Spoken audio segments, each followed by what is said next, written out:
because sometimes my internet just doesn't want to work. Hello, hello, hello. It is showtime. It is Talk to Tameka Tuesday. So we'll give people a second to kind of get their selves together, get their notepads out, their ink pens, or whatever they're taking notes on today. Who the heck knows? We've got Monica here with us, and y'all already know I start on time so we can end on time. And whenever we have a guest, that's exactly what we do because I don't like to use their time that they're donating to us and not do a good job in managing that. So, Monica, thank you for joining us. Hello. And so, for the folks who, if this is your first time here, we do a Talk to Tameka series. We try to get on every week.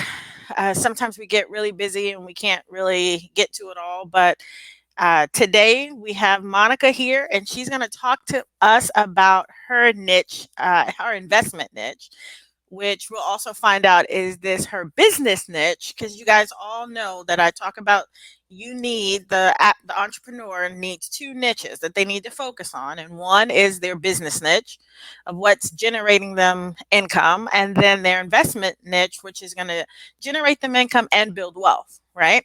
So normally two different things. So Monica, I know you, of course, because of so many other reasons other than building out your niche.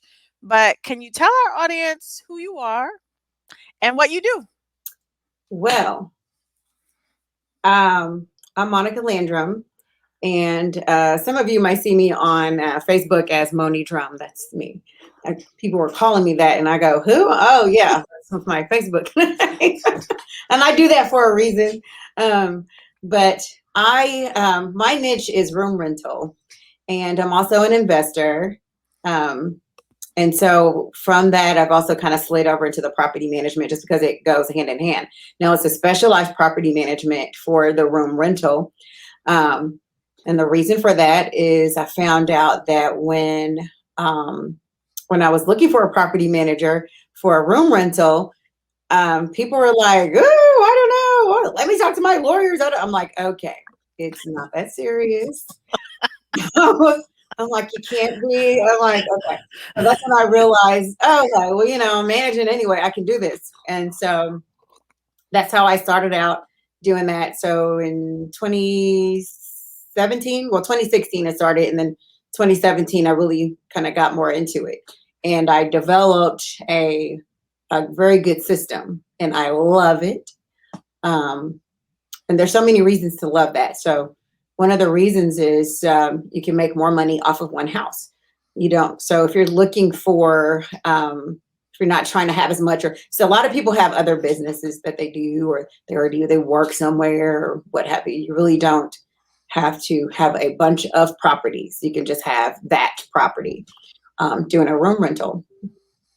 So with that being said, funny story how I got started. First house I bought,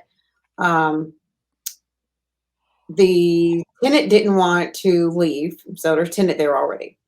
And there was a guy walking down the street, and he was just overhearing a conversation that we were having in the yard outside. And he said, "Do you have a place to stay? I just need a space." And he gave me the story and whatnot. But anyway, that's kind of how it developed. And I'm like, okay, what about renting out rooms? So and I didn't think about it long. I just did it because the house had the space, and I prefer not to do the type of room rental where people say, when you say room rental to them, they go, "Ew, who would want that?" There's a lot of people who do that, and that's very common in New York and places like that. It's just here. People think it's just the strangest thing ever. I'm in the Midwest. I'm in Missouri, so Right. Kansas City, Missouri. And that's really interesting that you said that, because for me, growing up in the Bronx and in Harlem and things, that was common. And it Mhm. was more common because of how high and expensive rents were. And Mhm. so when you look at the Midwest and you look at Kansas City, when we moved here, it was just like, oh my gosh, rents are really, really cheap. So I could see why people would be like, well, shoot, what I'm going to pay for a room, I might as well, I could afford to get an apartment. Well, that's no longer the case of rentals being as affordable as they once were. So I think now, and I tell folks all the time, nothing in real estate I found is new, right? It's something you can add your own twist to it or any of those kind of things. So now you're in a space, you find out that you're going to do this room rental. What's your next step after that? After you're like, okay, well, maybe I'll do that, because that is, if you're not, and again, people who don't know, Monica, she was in real estate as a salesperson years ago doing traditional sales. That's how I actually met Monica. And so now you fast forward, it's like, oh yeah, now I'm gonna do room rentals. What did you do next? Did you start doing research, or did you just jump all the way in because you knew enough about people needing that kind of, service?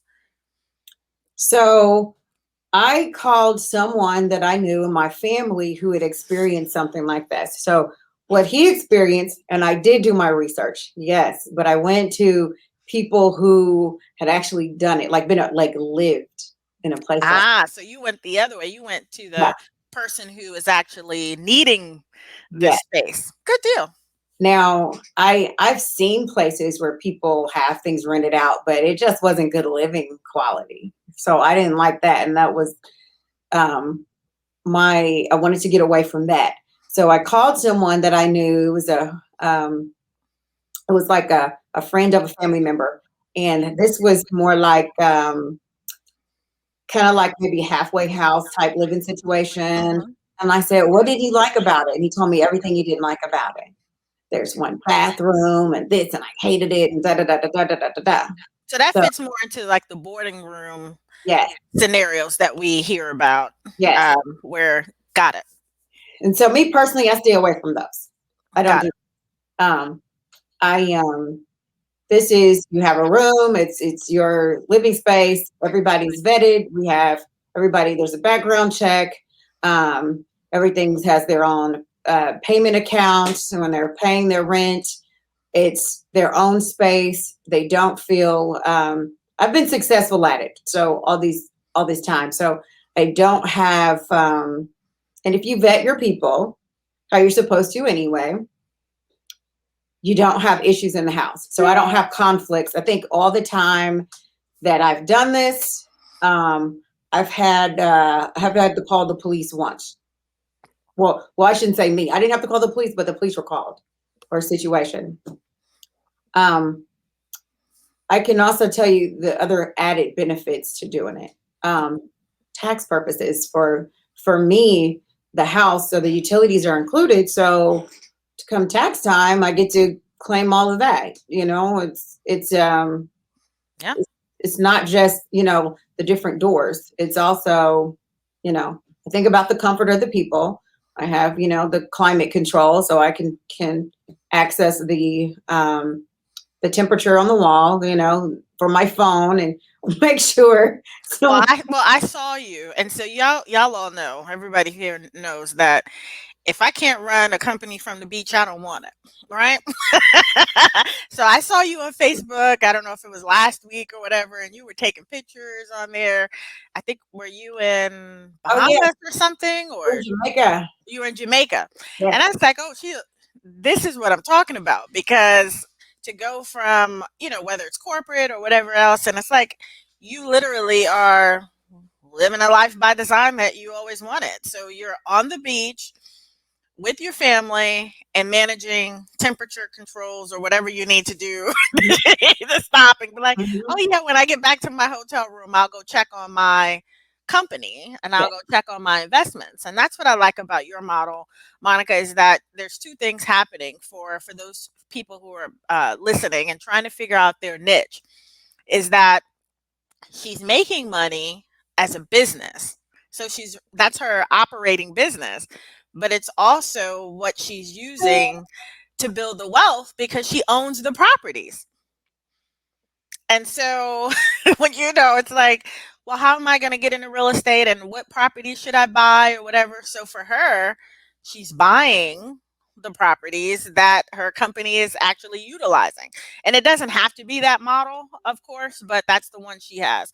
So for you, Monica, are you doing like when you're selecting your properties, because I know personally that you do rehab and all those kind of things. So you are suiting properties based on what you want your model to look like. That's correct. So they have to meet the certain criteria. I prefer to go in and be the one to rehab the property because it's going to be my property. I need to make sure that that insulation is thick, right?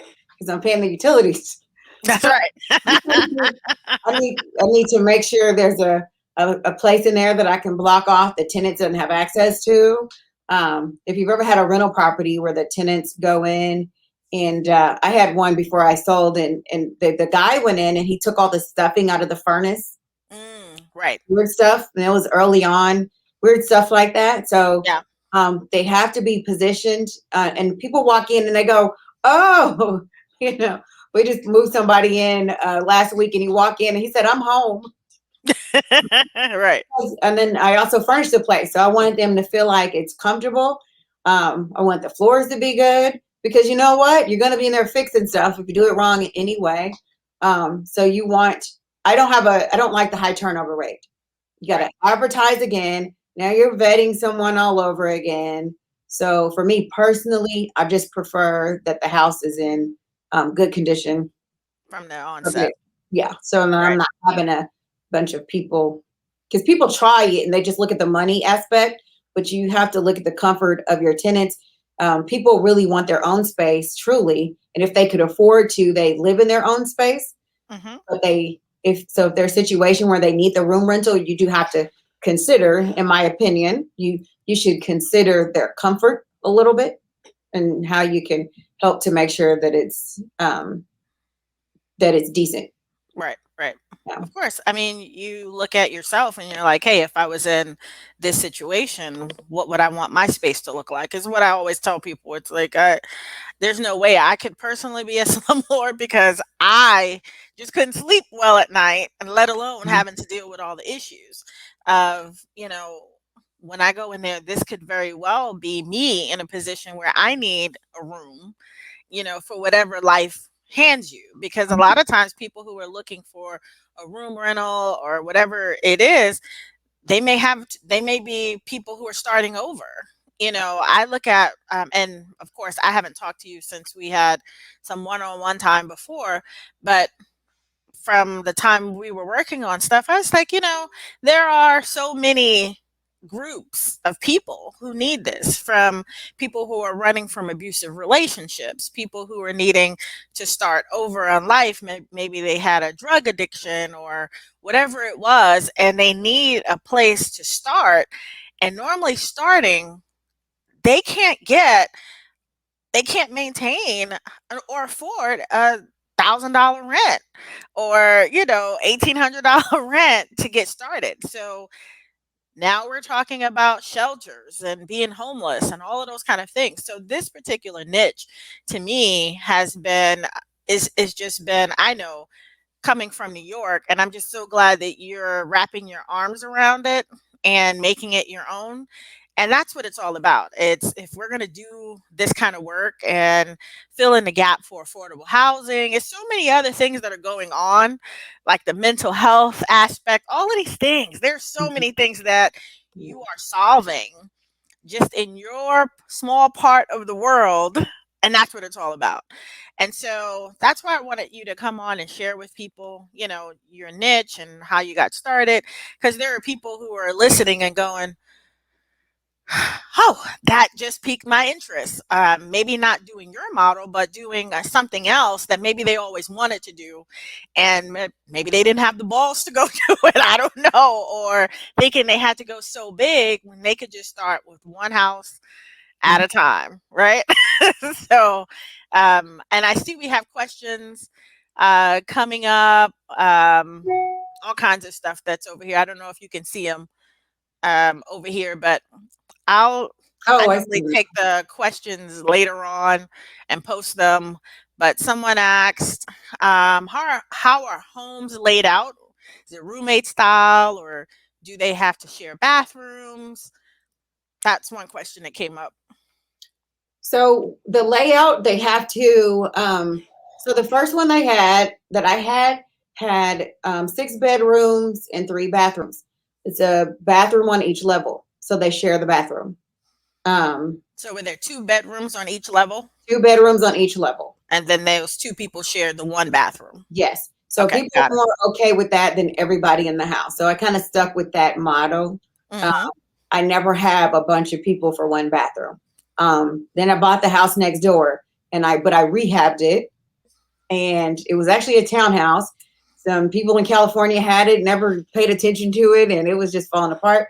Rehabbed it. I made one side a studio, but they all have access to the little laundry area. Same thing there. And there's a guest bathroom on the main level because part of the lease, guests can't roam around the house. You can use this bathroom while you're here, but you can't go roaming around the house. So then there's other bathrooms, but they're full bathrooms. They're, large enough for, Mm-hmm. and we just encourage, take a little caddy with you when you go or what have you. What I found, people, if you put the right people in there together and you don't kind of, there's, it's so that it kind of gets into a little situation there, but you'll kind of see how it works. So one house, if it's close to the bus line, I try to get and advertise to people who need that bus line.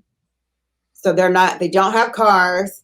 So they also don't want to have high rent. So yes, it's a roommate situation to answer your question, but part of that has to be if it's 6 bedrooms, 3 bathrooms, but then graduating to a bathroom in the room. And that depends on how much money you want to spend on the property. You can put the bathroom in the room. Make sure you vet your people because a lot of toilets to unclog individually. And people report more what's going on when it's more of a public open bathroom. Mm-hmm. As a manager, you want you want people to notify you when major things like that are going wrong. Got it. Now, I know the last time you and I met, we were going through systems, processes, all that boring blah blah stuff, right? But the stuff that has to happen. And at that time, working with you were bringing your children into the company. Yes. And so, are they still working with you? Yes, so I have one that is HVAC certified.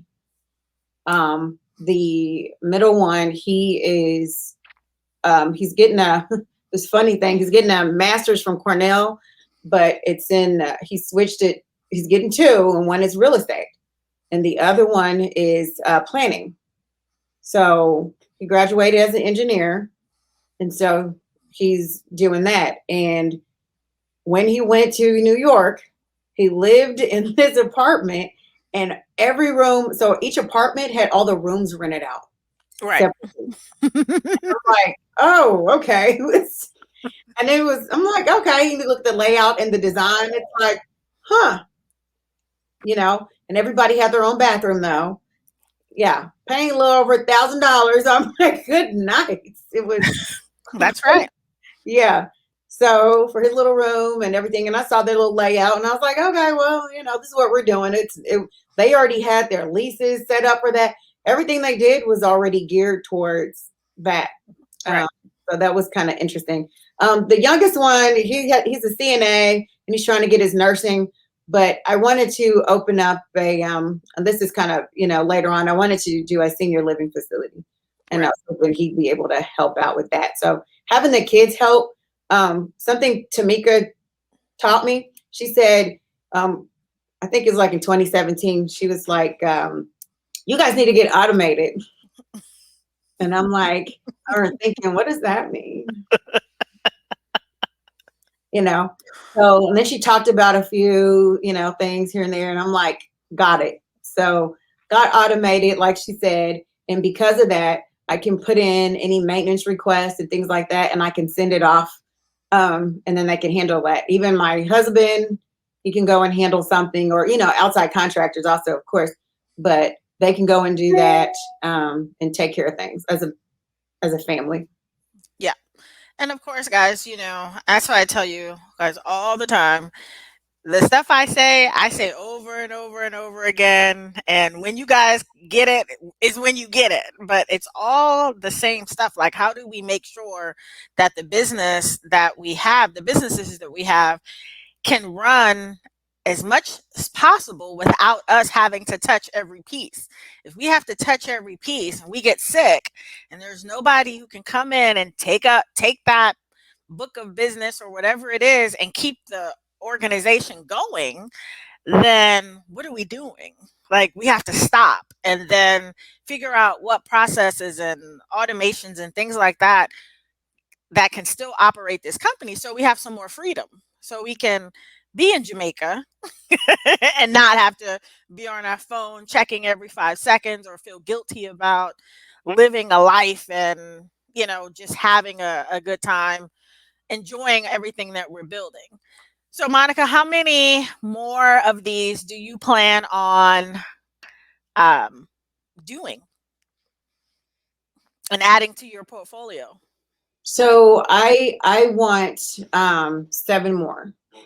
Um, 3 of them are going to be, so the next 3 are going to be kind of testers. They're going to be more of higher end rentals, with the maid service, that sort of thing. Right. So 7 more, and then I'm good for that. For other reasons, some things that Tameka's talked to me about. Because do I really want to manage? So I have some investors also that I manage for now. Oh, okay.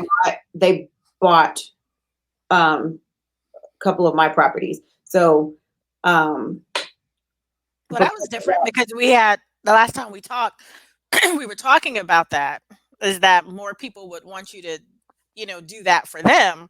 And yeah, so that was another income stream that yeah, you could look at of, building to suit sort of a thing. And right, then giving, because some people, most people are going to come in and say, yes, I like the model, but no, I don't have the crews who can renovate.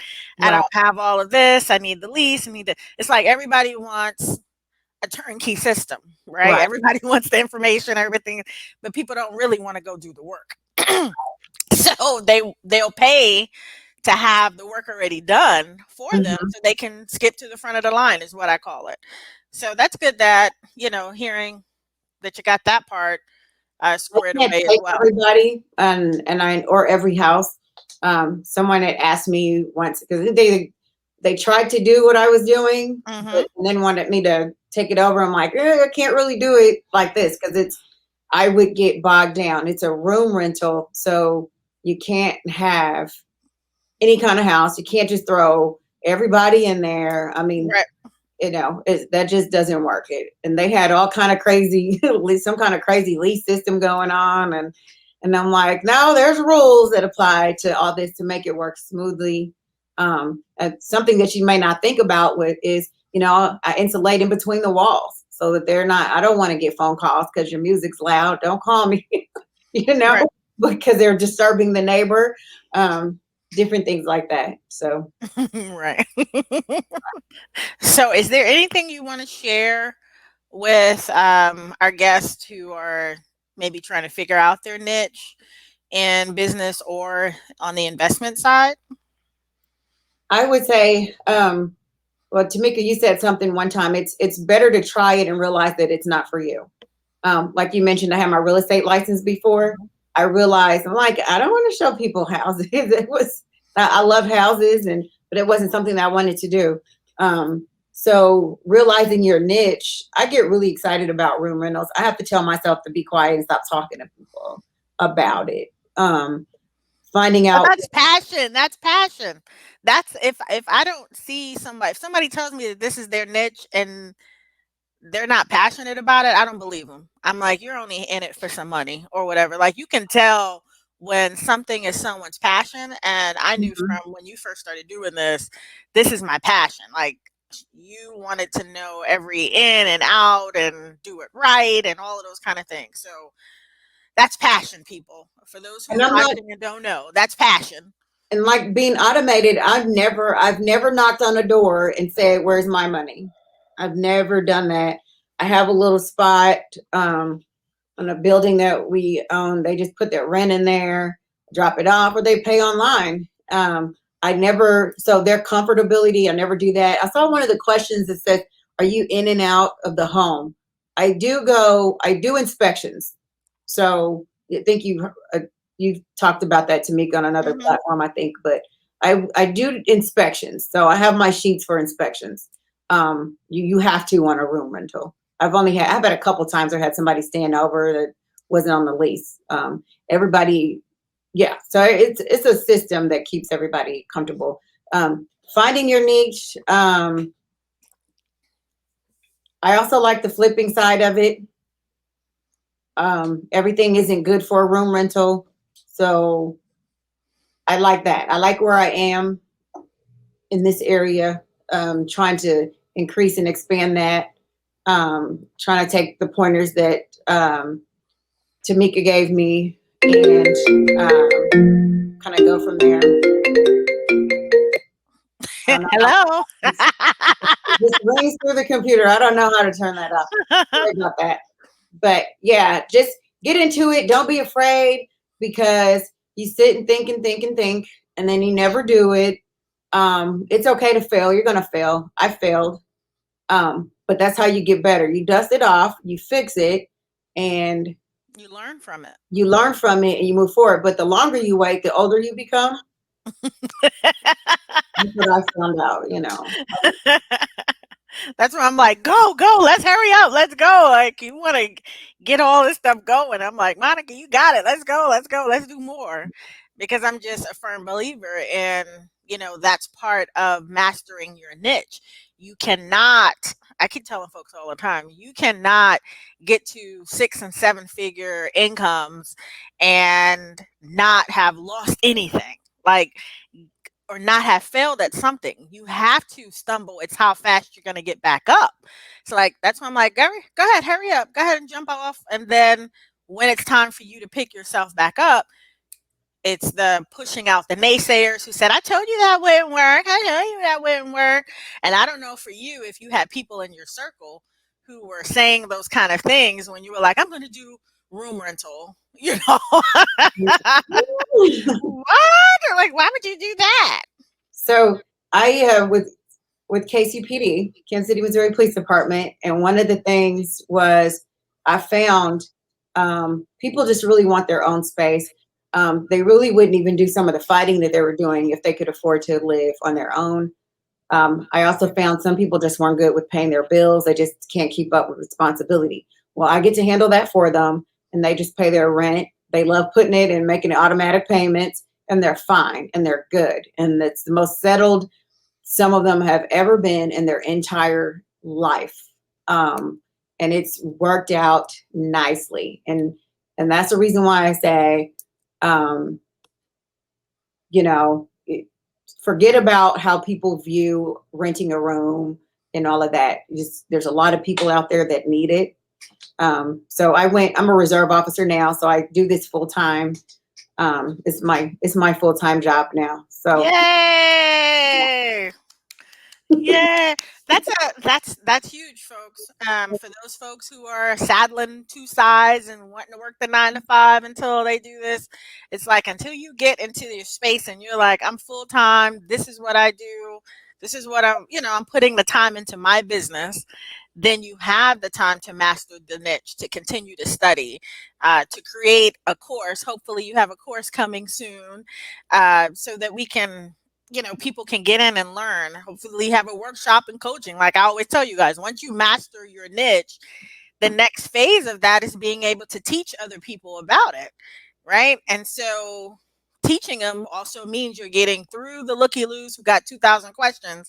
When folks really want to learn, they will drop their dollar in the bucket and then say, yes, let's talk about it. So I'm not sure if did I see you on a list for Teach at the Beach this year? oh For yeah, Okay. So for those who are coming to Teach at the Beach, I hope Monica has her I got my ticket. one-on-one. I got my ticket early.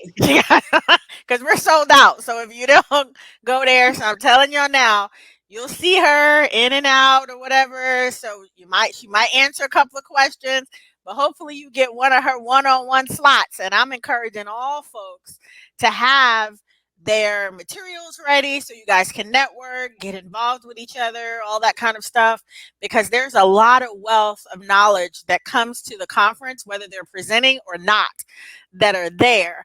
And so glad you are coming back this year to Teach at the Beach. So happy to see, you thriving in this business.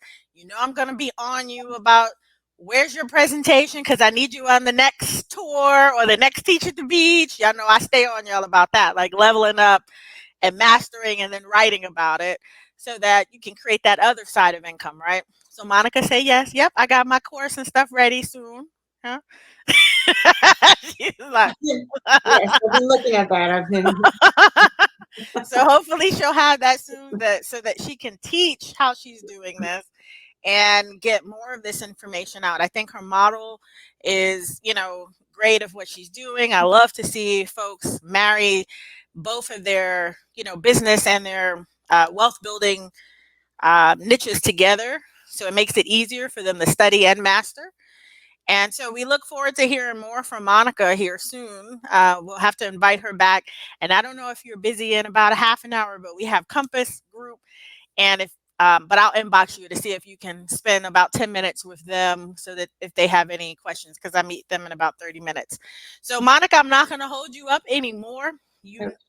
Guys, she's in both of the groups. She's in BNIT. She's in WIN. She just doesn't say a whole lot. When she's in there, she's busy running her business, so she doesn't always have time to be in the groups as much.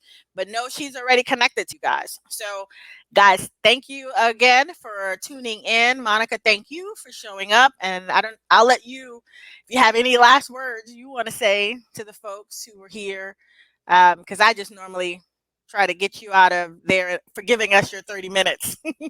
Thank you. Love you, Tameka. Appreciate it. I see there's some comments now. I can see them. So maybe I can go back later and kind of respond. Yeah, because you're in both groups of where this is showing up. It will be on YouTube. So folks, if you want to ask questions there, just jump into Be Niched or Win. Those are both free groups. So I tell folks all the time, we have a lot of free information, and so folks better get in there and get connected to people, and get their learn on while they can. So again, Monica, thank you for your time, and we will see you later. Thank you. All Bye right, bye. bye bye.